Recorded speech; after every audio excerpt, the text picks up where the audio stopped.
Hello, my name is Dr. David Edward Poon, founder of the Faces of Advocacy. Today we have a very special guest. We have Adam Vaughan, MP from Fort York, Spadina here in Toronto. We are going to be talking about various things when it comes to immigration, and but most importantly, we are so thankful for his time. So please welcome MP Vaughan. Good to be with you, and happy to discuss about how we can help and keep families united as we move through some pretty difficult times with COVID. Many of our members have been so grateful that you've been open and honest to talk to them. So the most basic question, the most important question is why is family unification important for Canadians and the people of Spadina, Fort York? Well, we're all working through some challenging circumstances. Circumstances that involve working from home, schooling from home, involve isolation of seniors, and also health risks just as we go about our daily routines. Having family around us is not only vital in terms of support for the work we have to do or the support we have to give, but it's also emotional and mental health values are not to be understated. When we're surrounded by family, we do better, and our families do better. And while the borders may have put us on opposite sides of an immigration issue in terms of who can be where and how easily people can move to support family, making efforts to make sure that people have the support and the love they need, plus the financial and just administrative support in running a family. All these things matter, and so we are working very hard to get people where they need to be in a safe and appropriate way, and hopefully in doing so, we all shoulder the burdens and the challenges of COVID together. And do That's it a better. very good answer, and it's important to acknowledge that the administrative cost, but also the emotional toll that's all been taking. Family has been very important. So recently, and we thank the government for this. On October 2nd, they've allowed extended family applicants to come into Canada. Now we have a number of people who have passed the 14-day turnaround time, and I do not think this was intentional. But I'm wondering, in your opinion, where these delays are coming from and why they are occurring. What we can do about them.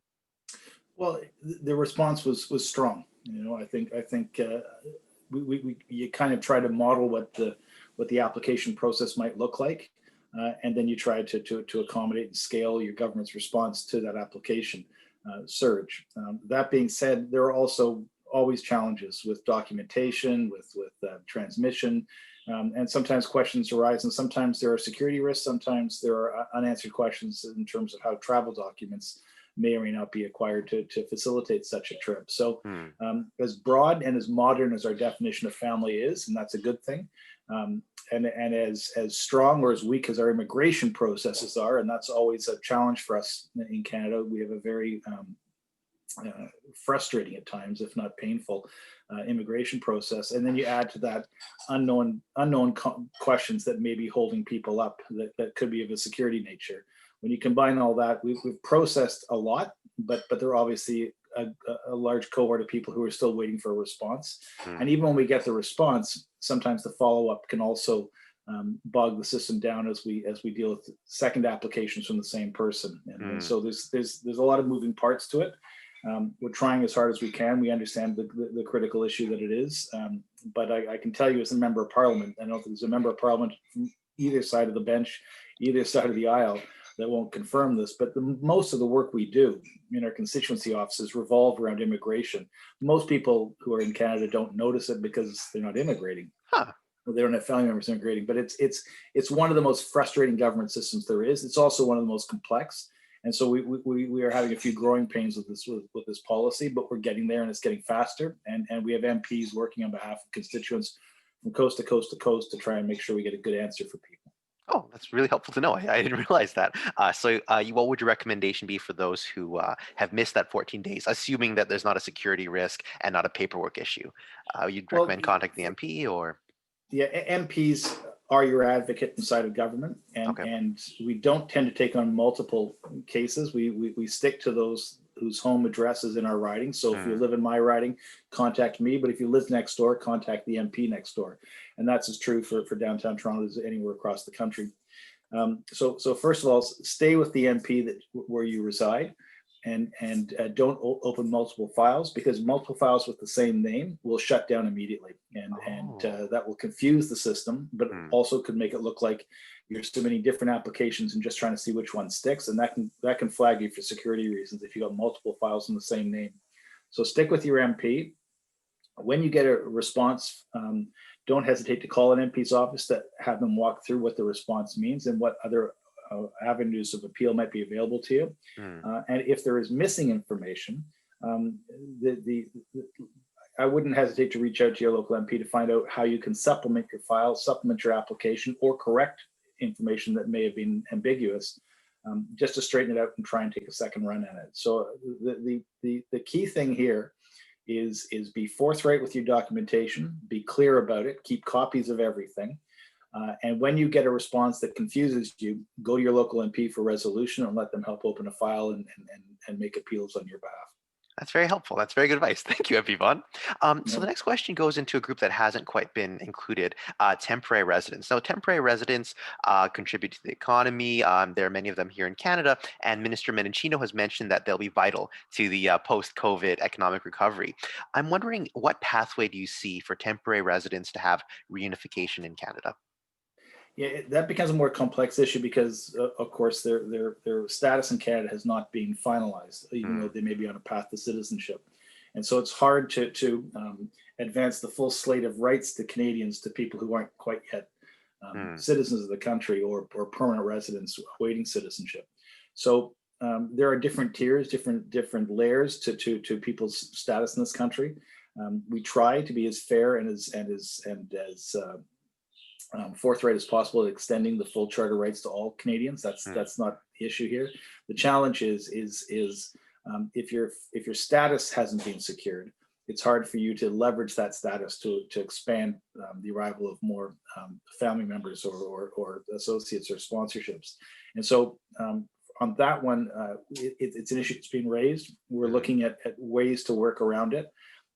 We're also, of course, making sure that we minimize cross-border travel because mm. that's one of the ways in which our efforts to control the pandemic is undermined, especially when people have to travel through the States to get here.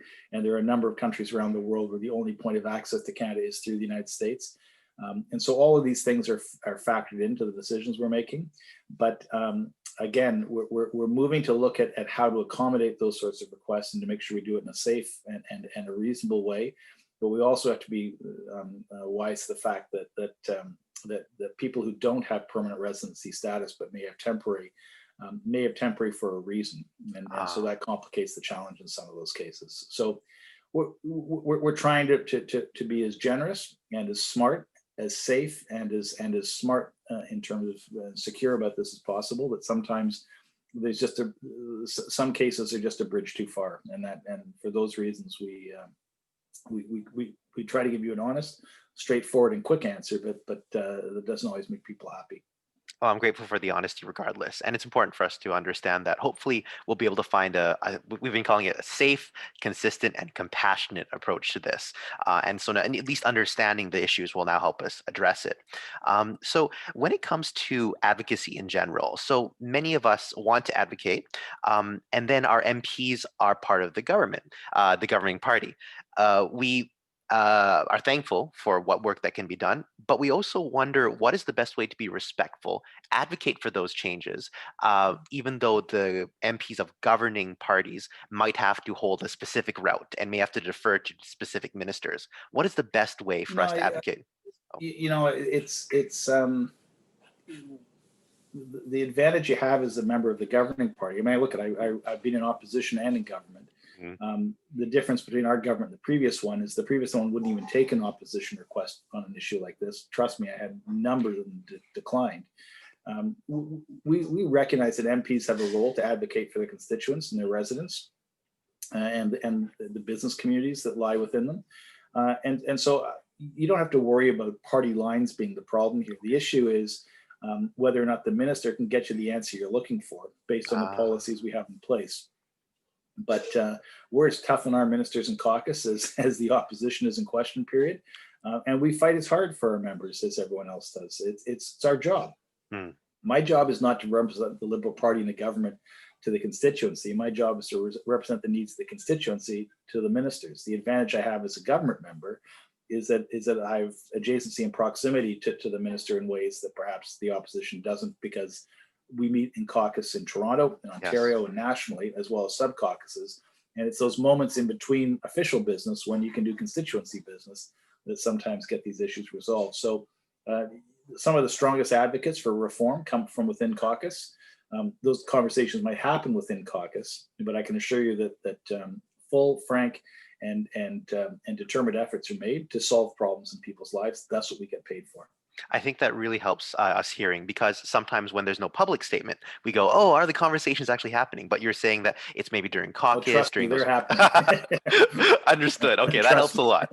I don't Many like being times. told. I don't like being told any more than you do. so, that that that our helps. job is to get to yes and to help you get to yes, and that makes everybody happier. Understood. Understood. It helps now having this kind of discussion. So I really appreciate it. Now, of note, you are a governing party MP, and you've also been very helpful, very even vocal publicly about your support for our causes. And I'm wondering what inspired you, what gave you that strength, and were there personal reasons or personal stories that really Well, drove you to help us? look, we all come from families who have footprints around the globe. Mm, At the beginning of COVID, my daughter was in Barcelona working mm, and working remotely, actually working in Canada remotely in Barcelona as her partner was at grad school. mm, My mother-in-law was in Trinidad, mm, and we were trying to time her return to Canada, but we had borders to deal with and COVID responses in a third country to be concerned about. And we just sent another one of our children down to Texas to resume studies at a U.S. mm, university on a scholarship. mm. And now we're Congratulations. trying to figure out whether or not, can he come back for Thanksgiving? Can he back for Christmas? Yes. He's a carded athlete, so he has to continue training, but he has to go into quarantine if he travels. So Mm, there's a lot of hurdles to draw. The stress of reuniting your family, taking care of your family, doesn't change based on what side of the border they're on, and it certainly doesn't change what continent they're on. Your family's your family, and so it's not too hard with my own family experience to understand the anxiety that a mother might feel, or a parent might feel, or a child might feel being separated and not having a clear line of contact for support.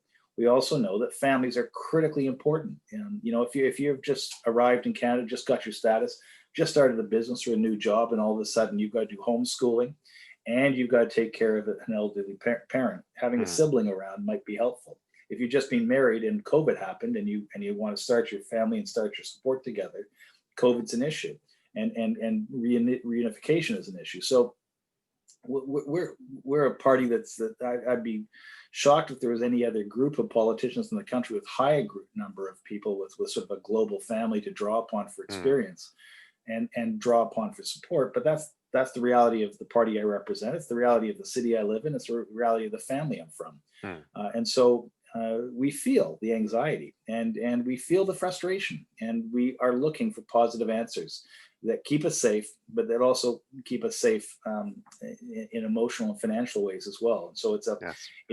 there's a lot of issues to balance, and we have to be smart about how we do it, and we just keep pushing that rock up the hill and hope that we resolve as many challenges for people as possible. That being said, we can't do it for everybody, and sometimes there are extenuating circumstances beyond our control.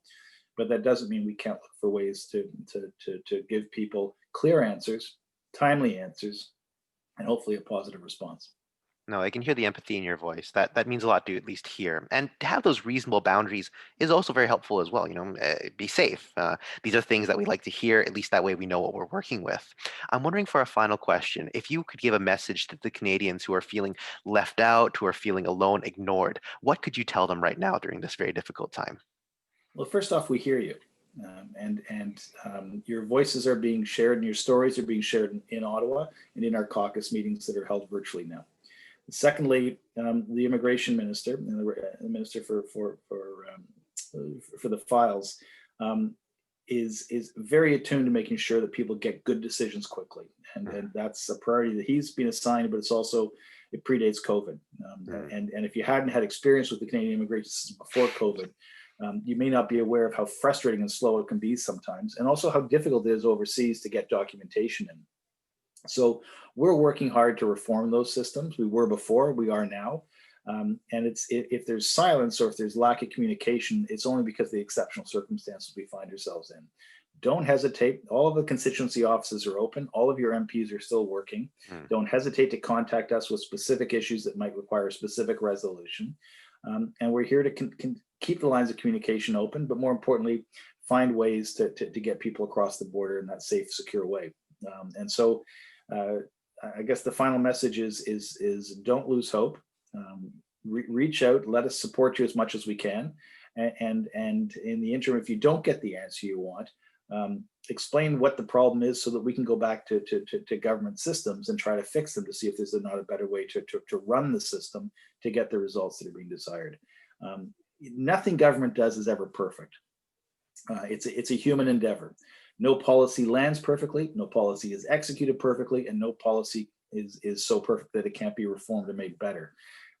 We need your input to focus where our efforts should be. And trust me, the concerns that your group is raising and others in your situation are raising, all of us take it to heart. All of us are hard at work trying to resolve those issues. Keep in touch with your MP, and hopefully we get that better tomorrow and arrive there together. It means a great deal for you to both be here as well as talk to us so openly and honestly as you have for all of us for a very, very long time. I really appreciate your time, MP Vaughan. To Not a anyone problem. watching this video, if you're feeling lost, disenfranchised, or forgotten, please join us in the campaign at facesofadvocacy.com. You can find us at Facebook, Instagram, Twitter, LinkedIn, and YouTube at Faces of Advocacy. Today we have MP Vaughan from Fort York, Spadina, and we thank him very much for his time. Talk to you guys soon. We're leaving in 3, 2, 1.